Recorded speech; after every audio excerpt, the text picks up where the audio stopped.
FrontRunner Home Video presents Car Wars. Fasten your seatbelts and prepare to witness over 130 amazing crashes and smashes from top professional motorsport. You'll be stunned as you witness top drivers dicing with death before your very eyes, all on Car Wars. Are you ready for more Car Wars? More crashes and smashes, more thrills and spills, more near misses and miraculous escapes. So spectacular, you can almost smell the burning rubber. All on more Car Wars. Can you survive the all-crashing, all-smashing Car Wars 3? Even more incidents and accidents from top professional motorsport. Grip the edge of your seat as the drivers crash, smash and collide with each other. All on Car Wars 3. FrontRunner Home Video presents Stunt Mania, an exciting insight into the world of the daredevil stunt rider. Watch with horror, amazement and anticipation as the drivers perform the craziest, wildest stunts imaginable. Have you got the nerve to watch Stunt Mania? FrontRunner Home Video presents Drive to Survive. Highlights from the 1987, 1988, 1989 Paris-Dakar rallies. The ultimate battle for supremacy in the world's toughest challenge. Experience all the action, frustration, tragedy and elation as the drivers compete in the ultimate challenge with the sole objective to drive to survive. FrontRunner Home Video presents Wacky Racers. Dirty entertainment at its best. Watch the drivers and riders tackle the craziest, muckiest, wildest ever motorsport challenges from the dunes of the North African desert to the swamps of Madagascar. They're crazy, they're wild, they're wacky racers. FrontRunner Home Video presents Speed Freaks, man's quest for speed. Spectacular heart-stopping action from the most exciting record-breaking speed attempts in the world on land, sea and in the air. The fastest action in the world. All on Speed Freaks. FrontRunner Home Video presents Bike Hero, the story of superstar bike rider Kevin Schwantz.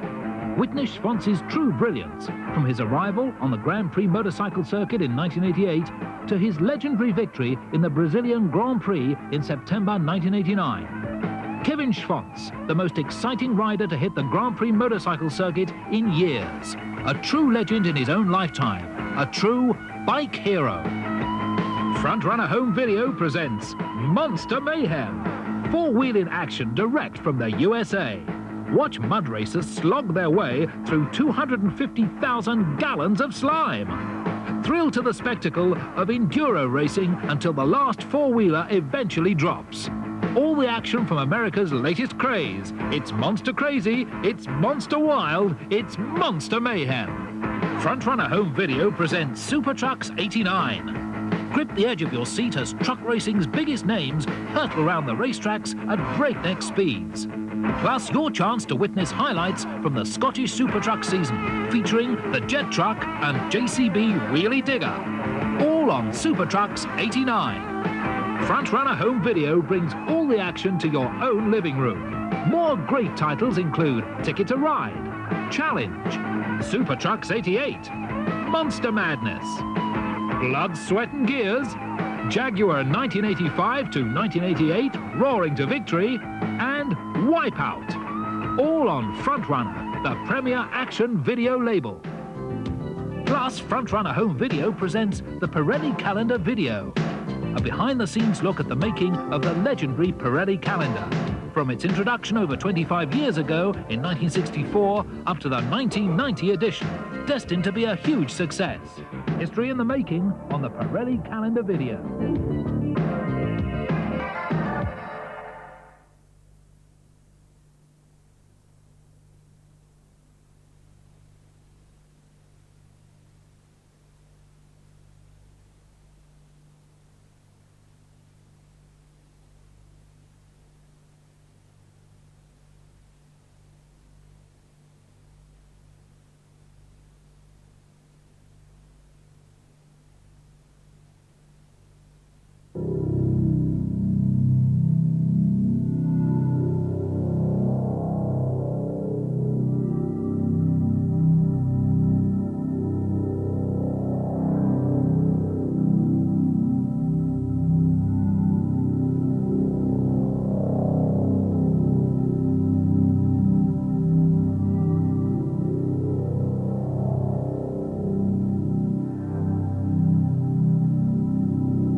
Siberia.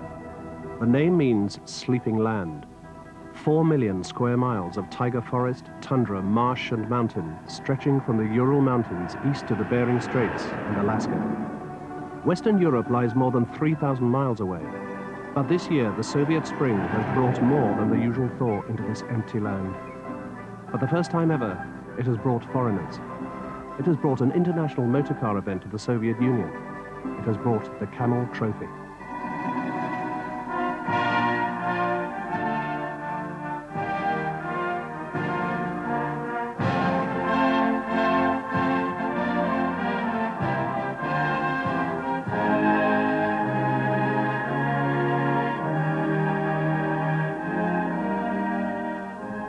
Teams have come from all walks of life and from all over the world.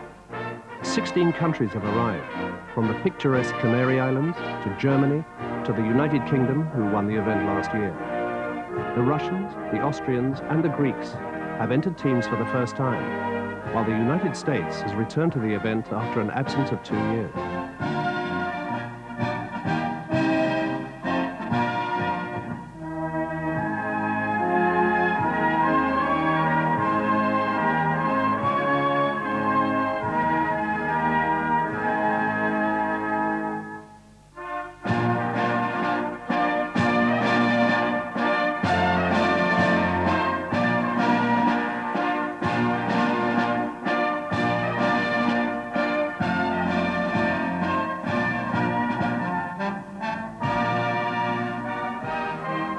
The two superpowers were competing together at last in an event which, unlike the World Cup, is designed to break down national barriers, not build them up.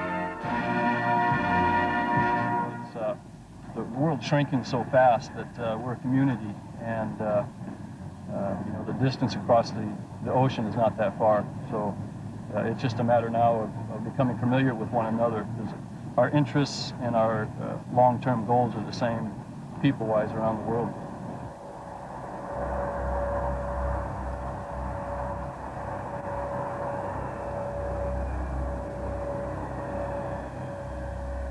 Farnborough, England. A sign of the times and a sign of the Russian commitment to Camel Trophy. For the first time ever, 2 military Antonov 124 transport planes arrive on British soil, here to take the convoy of Land Rovers back to the motherland. I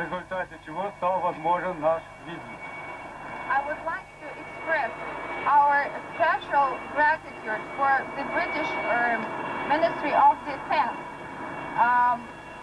whose cooperation and support allowed 2 Soviet military aircraft on board.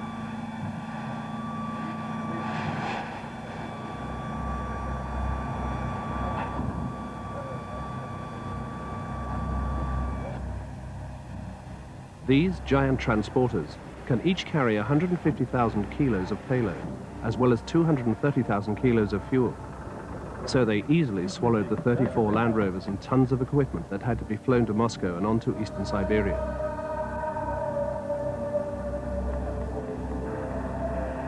In Red Square, normally closed to vehicles other than the black saloons whisking into the Kremlin, the surprised Soviet citizens got to see the vehicles close up. Metal proof of the success of Glasnost, and proof of those stories of Western wealth. The core of the convoy is the 16 Land Rover TDI turbo diesel Discoveries, 1 for each country. In them, the 2 crew members will have to cross more than 1,000 miles of Siberian wilderness in 2 weeks. They will also face special tasks, rather like competitive special stages, both at the beginning and the end of their journey to find the winner. This is the first time the Camel Trophy, now in its 11th year, has left the jungles of equatorial heat. This is a new departure for both the Soviet Union and the Camel Trophy as the event moves into the temperate zone. The future is unknown, as the vehicles and participants, part adventurers, part competitors, lift off for the Soviet Union. Behind them they leave 6 months of training, most of which has been hard graft.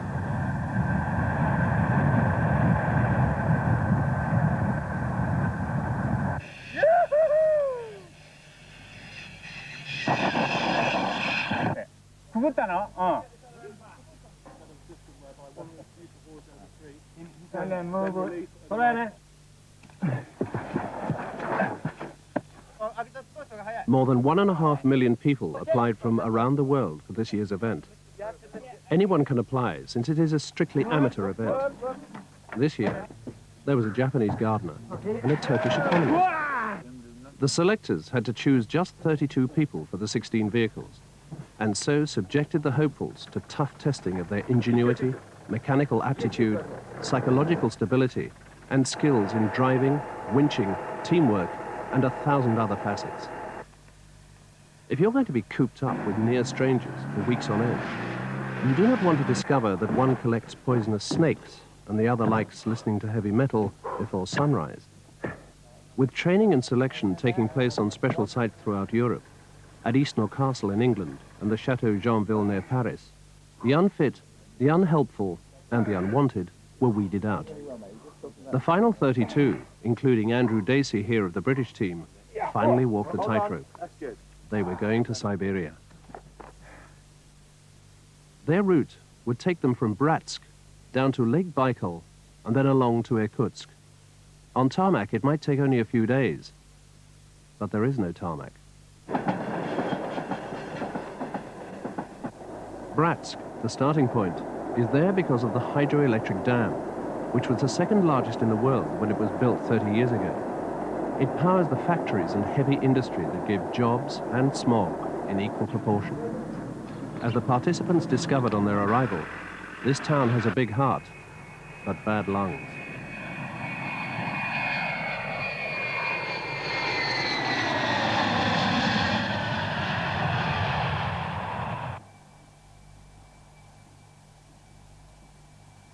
When the competitors get off the aeroplane, from the charter aeroplane from Moscow, and they arrive in Bratsk, I think the level of adrenaline pumping then is such that you start off thinking that they're going to be winning Camel Trophy. And the other 15 teams are, if you like, the opposition. But that attitude only lasts for the first day, maybe the first day and a half. Because they soon come to realize that the only way we're going to get through this lot on the route that's chosen is if everybody on the convoy works as a team, not 16 individual teams. So their attitude does change. And it changes fairly dramatically over a period of 2.5 weeks. And it's nice to see that change take place. I'm not quite sure what each individual looks forward to, but I know what I looked forward to when I took part. And it was a fairly sobering thought after a day or so that I wasn't going to get to the end with a car that had all the panels straight, and I wasn't going to get there looking clean, tidy and neat. And I think the competitors that take part in this area are going to be no different. They're changed guys at the far end because of the camaraderie, the problems they've had to face collectively. And it's a good thing to see 16 individual teams of guys coming together as one team. And it does change the way people look at their life and this whole event in particular.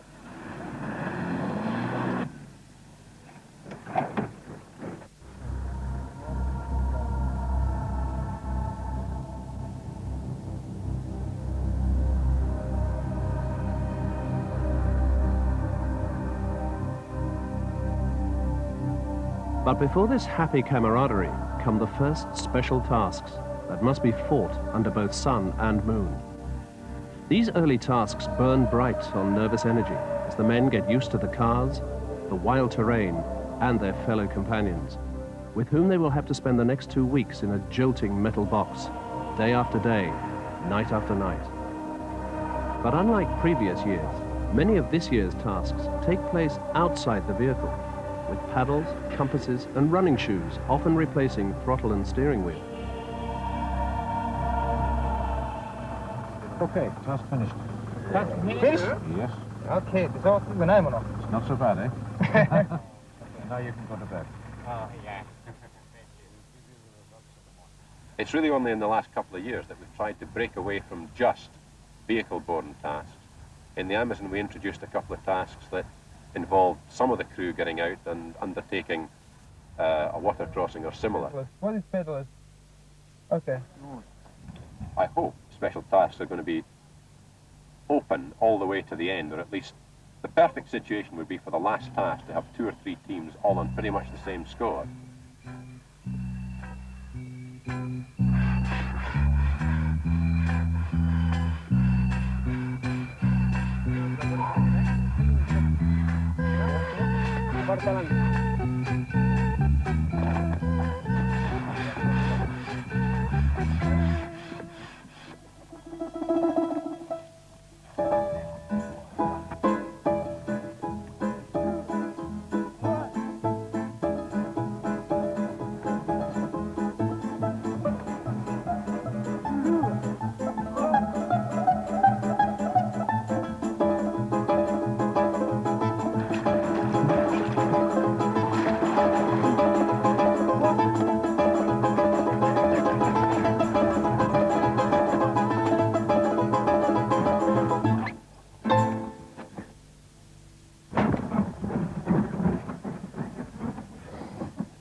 Was for your wall?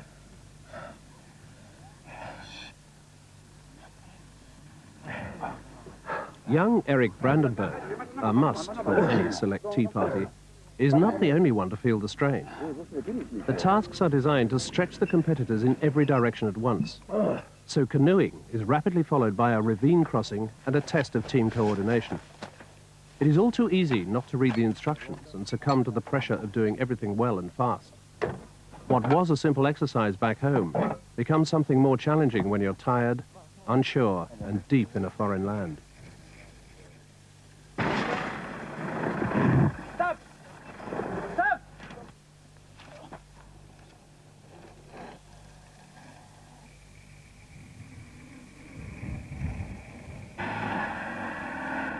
But you must go on, trying to stay calm under the strain. You need a clear head, and a head for heights, even if that head can sometimes get a little battered. Hey! Excuse me. Some tasks are perfectly straightforward. Pick up this heavy tree trunk and run with it along a twisty path under, over, and round the trees. And do it faster than anyone else.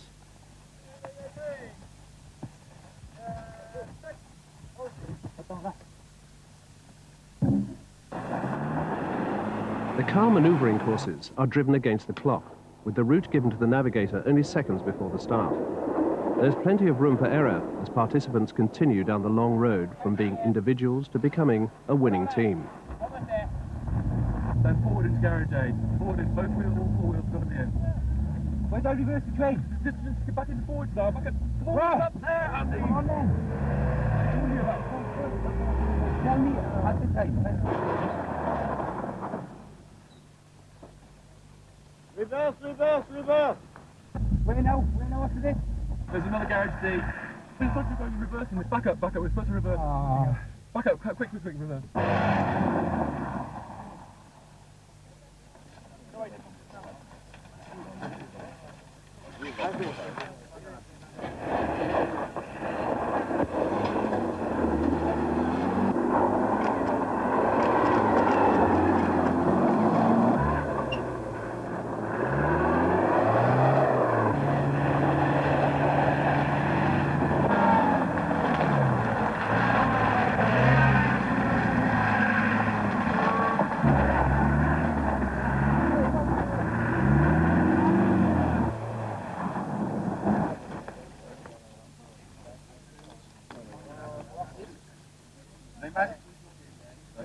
The Yugoslavians reach the end of that road first.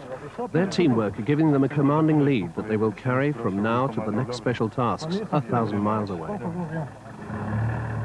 The overall order is Yugoslavia are in the lead with 96 points.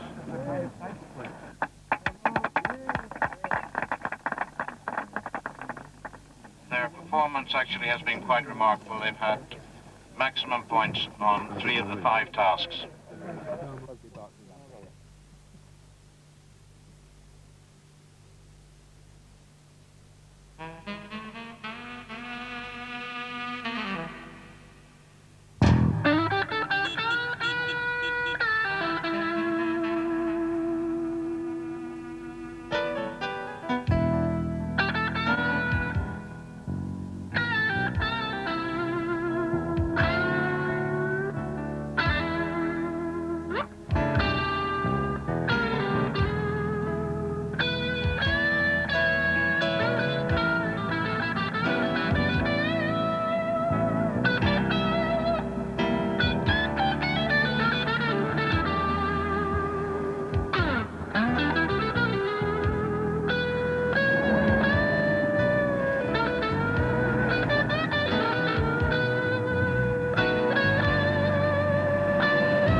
Pâte aux champignons noirs et au basilic. No more special tasks for the next 10 days. Just an adventure with the long journey down to Lake Baikal. Most of the press and pressure is left behind, although the photographers and journalists who took back seats in each discovery still have to meet deadlines. The convoy now has a breathing space, time to think, and time to get to know each other. Before them lie the immense taiga forests, into which the whole convoy will disappear from view for days on end. If you think the Amazon forest is big, then the taiga forest is at least 1.5 times the size of the Amazon forest. It doesn't have the 80, 90 foot and even higher tropical trees that the Amazon does, but its sheer size is impressive. It could be a fairly nasty place to get stuck.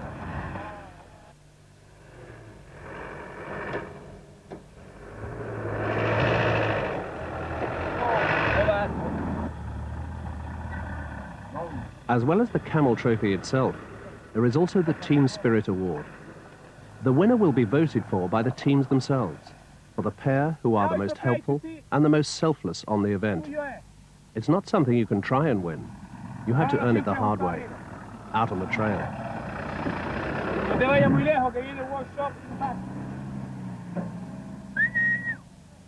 As the teams prepare to cross the first of many rivers, the Russian Spring prepares in its turn to throw everything at them. It was unnaturally hot, the weather as freakish as in Western Europe. Italy, Iceland, Spain, England, Turkey. The first enemies were the swarms of insects and the choking, grating dust that invaded the bodies of both man and machine.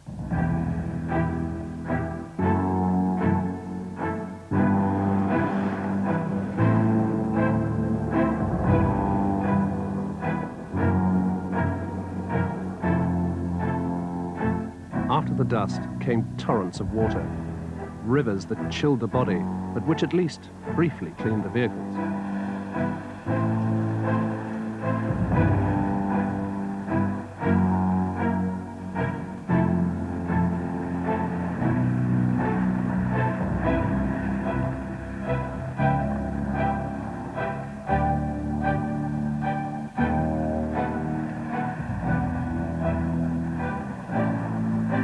But mix dust and water together and you get that old enemy, mud.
Although the Discoveries are four-wheel drive, there are some places on the planet where even they are temporarily stopped. Soon the winch motors are heard as much as the Discovery engines, and teams begin to work in groups instead of pairs as the route gets tougher.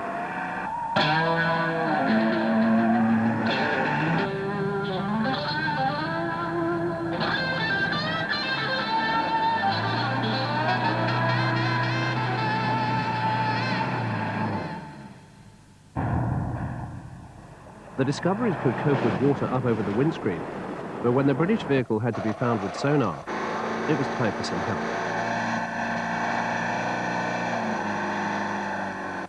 As if there wasn't enough water already waiting, lots more came down to join it, falling down, adding to the rising down.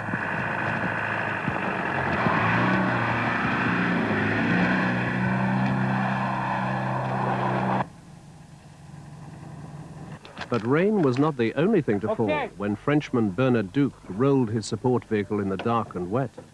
Wind up. Keep on winching. Yes, I was driving. It was fairly good. And suddenly, after a corner, nobody was before me, and I don't see a big hole. And we fall and roll on the side. Out. And suddenly our doors were our roof. Yes. Sorry. But everybody is safe. It's the most important. Okay, wind it to the front.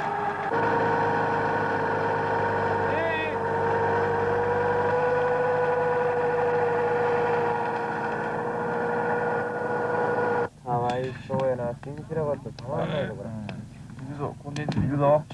It was a long night, but only a cup of coffee separated it from the next long day. Wherever you come from, whatever your culture, you need something before facing up to the rigors of a new day. Who knew what it could bring?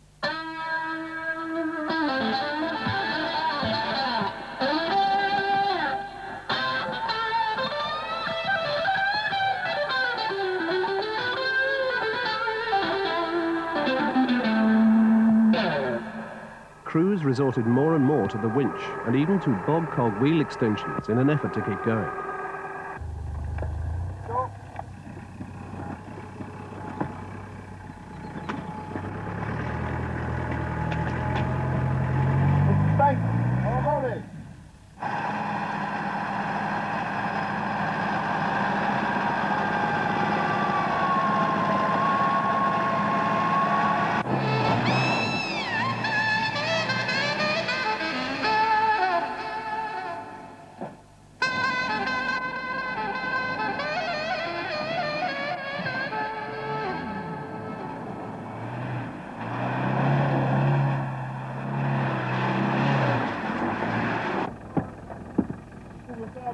All right.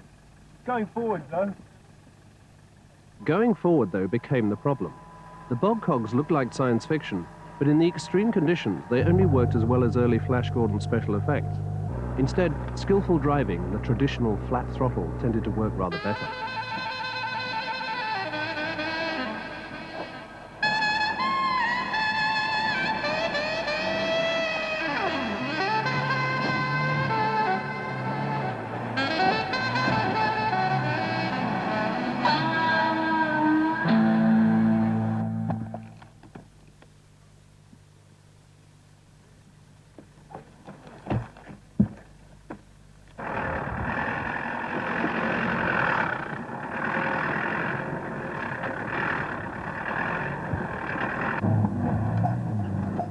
Tracks feet deep in mud, and with endless, boggy plains to cross.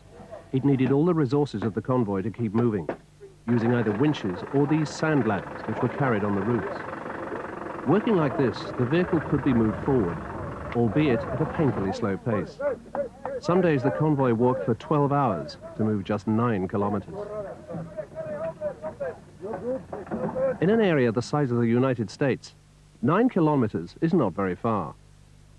All of Siberia has a population the size of California, but the terrible winters leave only the hardiest of hunters and gatherers, some with frostbitten fingers, some living in such isolation that they hadn't seen a stranger for 4 years. Just this bit, okay?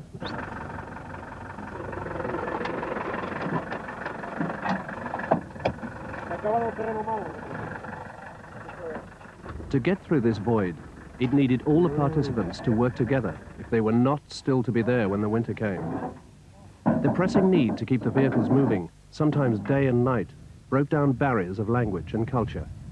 With the River Lena getting ever closer, and with it the knowledge that their companions might wash and smell rather less, the men worked as one team at last. Competitors, doctors, and management crew were all united. They all needed a bath.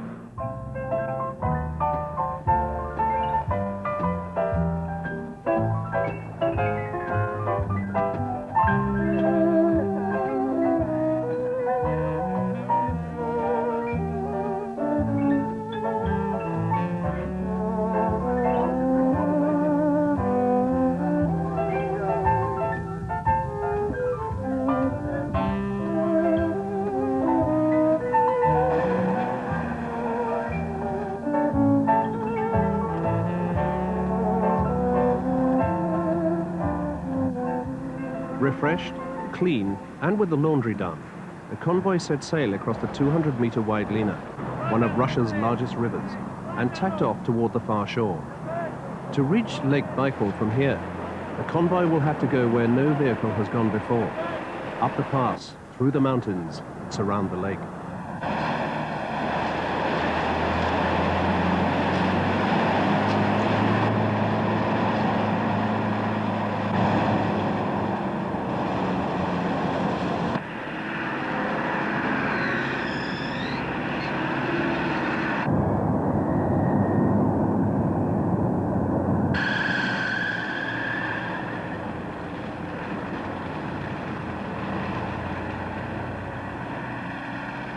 The pass has been eroded by the river Elektar, and the only route through the mountains is up the riverbed, where the Land Rovers will sometimes be windscreen deep in fast-flowing, freezing water.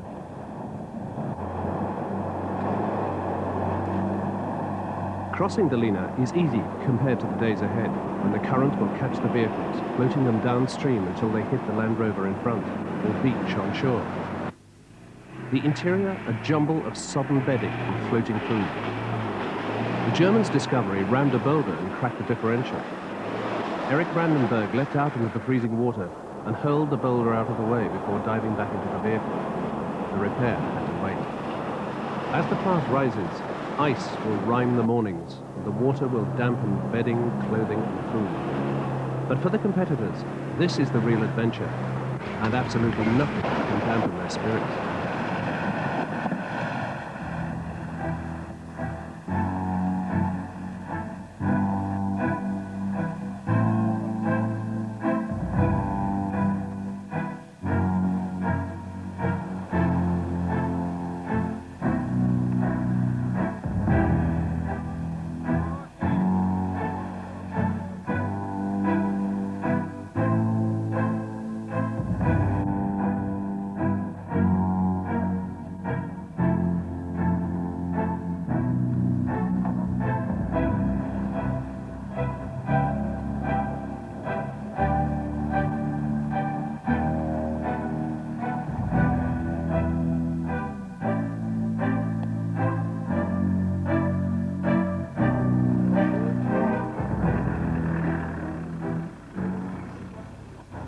Got into some interesting muddy holes. We had one or two vehicles stuck, and about an hour ago we found out that the ambulance had actually tipped over on its side in the river.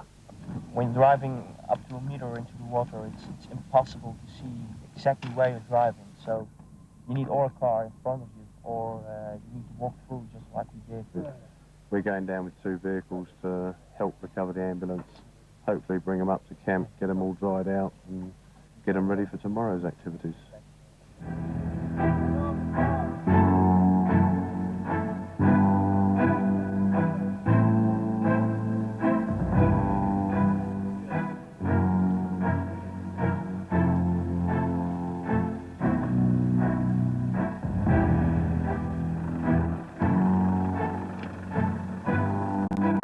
Tomorrow's activities were the same as the day before, only colder, foggier, and deeper.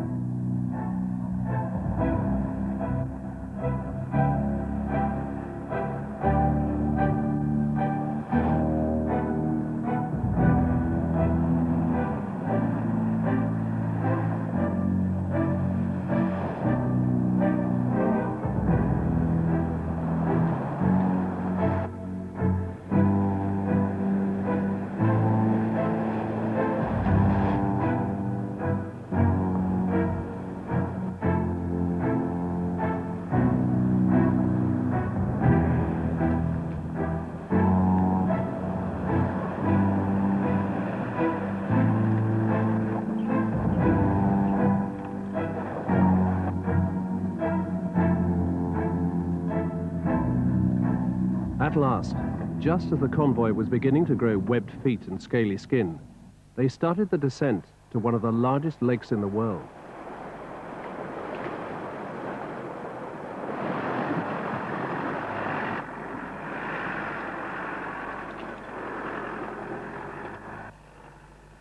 Lake Baikal holds 20% of the world's fresh water supply and is more than 500 miles long and a mile deep. In its vast waters, nurtured by an entire local ecosystem, live fish, seals, and crustaceans found nowhere else on the planet.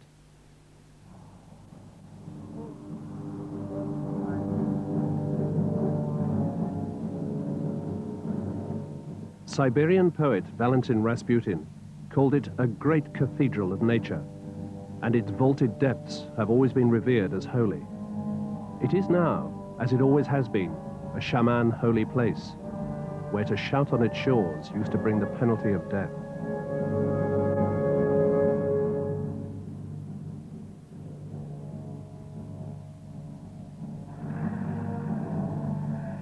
Fortunately, most of the competitors were now too tired to shout.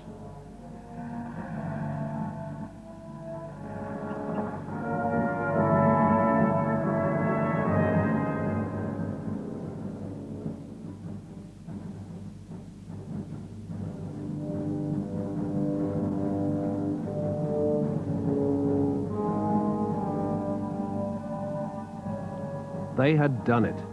The adventure drive was over. 1,000 miles of Siberian forest lay behind them. Ahead lay more special tasks, where the flags on each vehicle would once more become the important symbols they were at the beginning. The previous 10 days had changed the attitudes of every man on the convoy.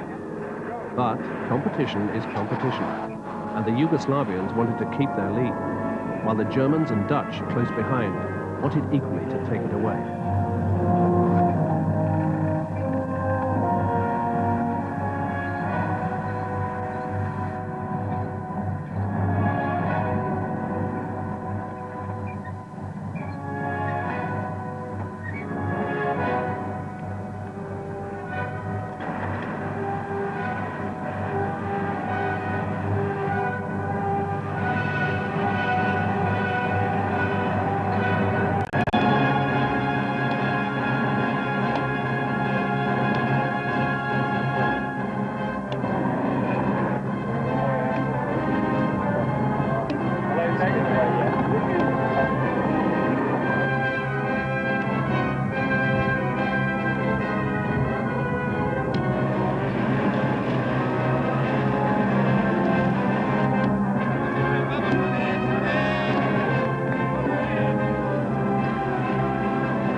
Once more out of the vehicles, the competitors had to run a kilometre just to get to the canoes, which they then had to inflate and rig.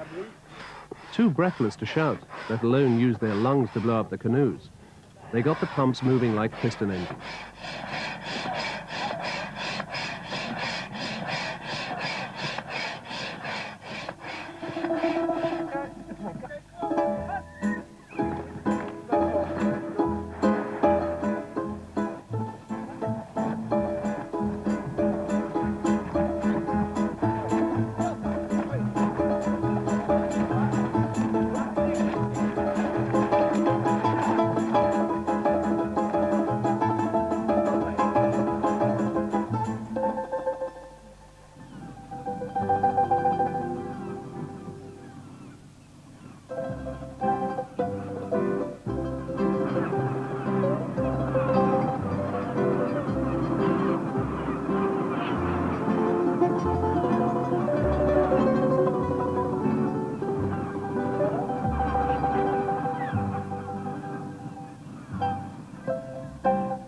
Lake Baikal might have proved a bit much even for the amazing floating discoveries.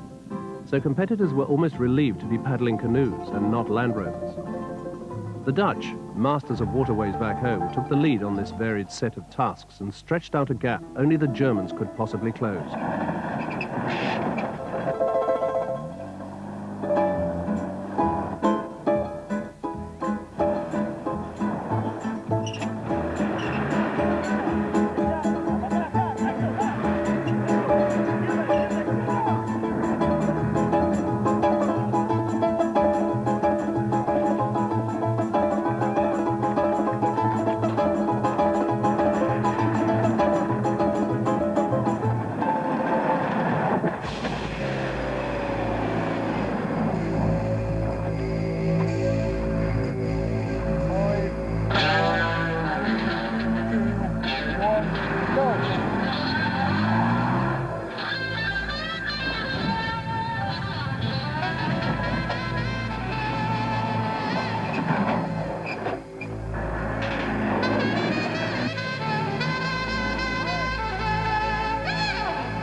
After more than a fortnight, mostly cooped up in the vehicle, with short nights, long days, and a monotonous diet of freeze-dried food, the competitors had to run up and down a mountain, testing even their extraordinary levels of stamina almost to breaking point.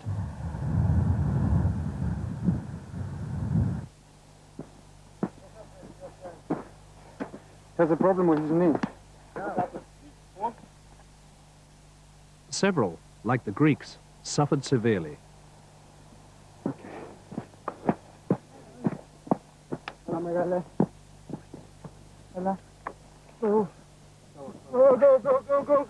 Go.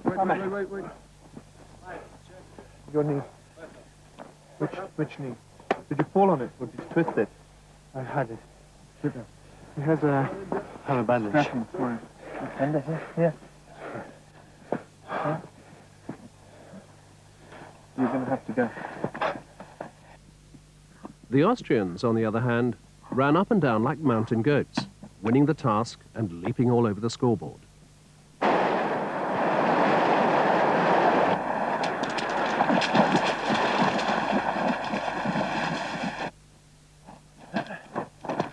Hey!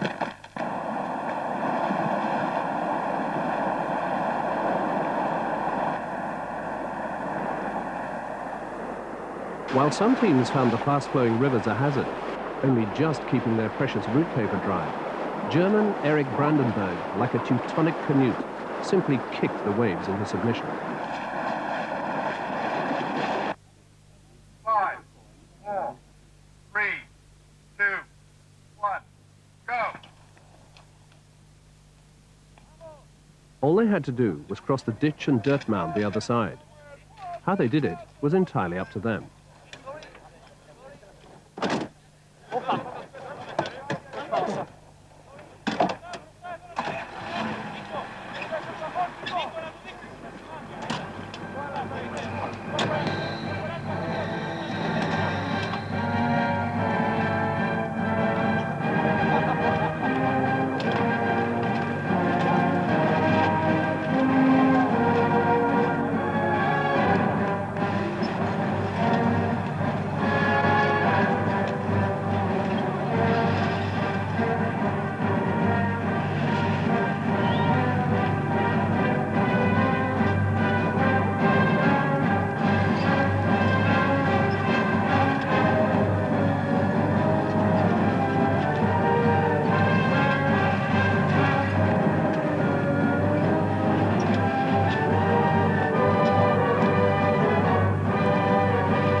The final leg took the convoy to Irkutsk, along a route as difficult as the main drive.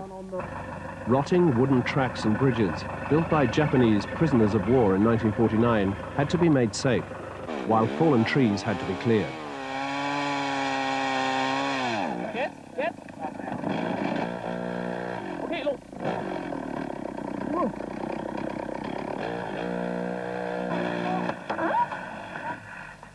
The route should now be good for another 40 years.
It would be easy to get lost in these forests, the size of small countries, empty of life, apart from the occasional bear. They can suck you in, but they never spit you out.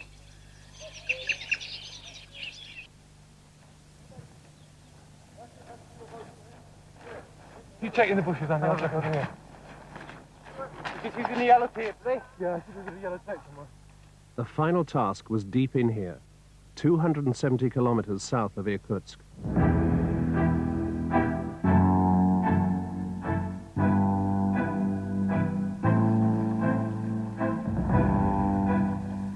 This small yellow board changed the outcome of the Camel Trophy. The teams had set out at intervals on this foot orienteering task, armed only with a route map in the endless and almost featureless forest. But nearly everyone became lost. They ended up in a bunch, looking for that elusive yellow square. The Dutch could still be beaten by the Germans, while the English were moving up toward the top three. Everyone had to find the board. But the Germans found only a lonely cameraman. They were so lost that they had lost even their lost fellow competitors. Standing frustrated in the river, they knew that they had just missed their last chance of winning the Camel Trophy. When the teams finally did emerge from the trees, it left Holland clear in the lead, with Germany second and the United Kingdom third.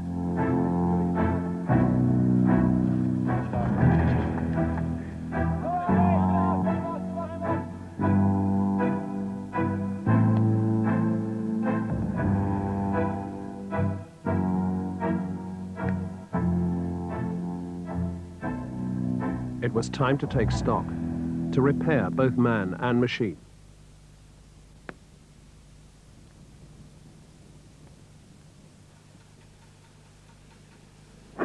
This is what I was doing with Lead Scout. Is this needed in here? Not in the least. It won't hurt me as well, I promise you. Pardon?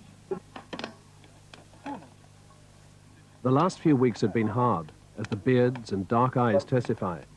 But the men round the campfire had got out what they had put in. Not bad. Initially, I thought it was all hyped up, you know, all that sort of camera and yeah. I thought, oh, you know, with special task, everybody would be sort of mean against each other, but no, it's been excellent. On the convoy, we had a whale of a time, in the evenings as well, and everybody's sort of helping each other through throughout the day. And the night down, crashing down, putting the tents up, lighting the fire, cooking up, it's been brilliant. Fire. Men have always told stories round the campfire, but what stories these men would have to tell. Perhaps even the dark, sleeping land around them would have dreams of adventure.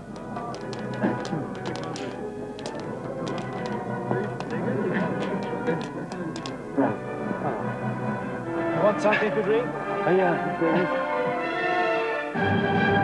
Holland had won the 11th Camel Trophy, Germany second and the United Kingdom third. That just left the Team Spirit Award, an award that the whole convoy voted for.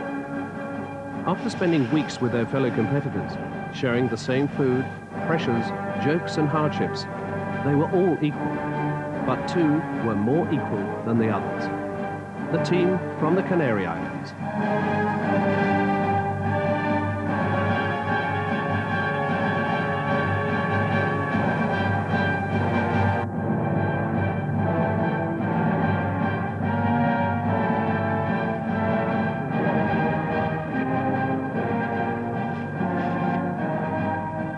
The first international motorsport event in the Soviet Union had helped break down the barriers not just between East and West, but between every country, every competitor. They had all fought. They had all won. The friendship and the camaraderie in the event, that's actually worked very, very well. The thought of having an opportunity to drive to the Soviet Union was just so mind-boggling that the Soviets would even open up and let 16 or 15 different countries drive across their soil was just such an opening up, something that, 4 or 5 years ago just would have been completely out of the question. And now it just shows the broadening of everybody's mind. Now it's a special human spirit of all events. During all our troubles and enjoys and everything. For me and for Anatoly, maybe the same. Maybe just later we can digitalize this feeling, but now it's a great human spirit of common activity. I think having done it in Russia, having done it in the Soviet Union, having achieved 16 countries and I don't know how many journalists into Eastern Siberia to do the event, that's got to be a first.